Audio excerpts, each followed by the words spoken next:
It always seems impossible until it's done, meaning the word impossible in itself actually has been the representation of all that is also actually possible for most of us or for all of us in the world to think, say, do, achieve, become, possess in our lives, in our careers, actions, ideologies, etc.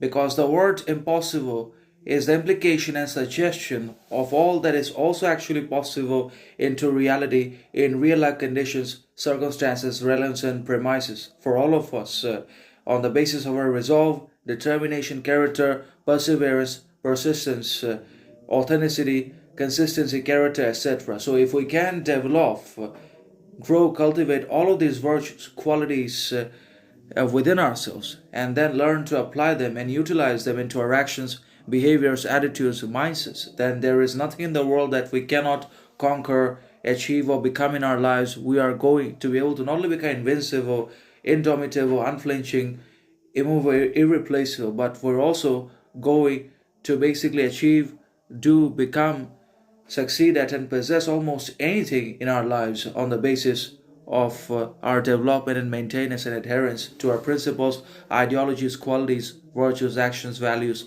etc. So that's how impossibility teaches us about the very existence and possibility of everything.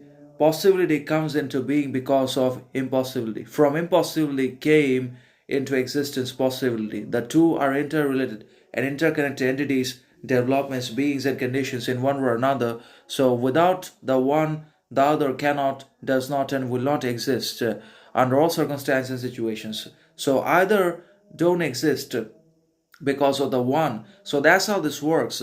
So both the impossible and the possible have always had intricate and inseparable connections, relations about themselves in one way or another that often goes unnoticed and unrecognized by most of us because we dismiss, we overlook the very possibility of the connection and relationship between the possible and the impossible because we just want to believe and consider certain things to be possible and achievable and obtainable by ourselves in our lives, and we are always going to declare regard certain other things to be impossible based on our own arrogance, ignorance, conformity, stupidity, mindset, and narrowness, etc. So ultimately, it all boils down to our action, behavior, perception, attitude, and also to our mindset. Everything uh, greatly and primarily and indispensably depends upon our mindset, upon the kind of mind we have and we choose to develop, and also our composure, exposure, posture, etc. decides the possibility of the things in our lives. So that's how the impossibility becomes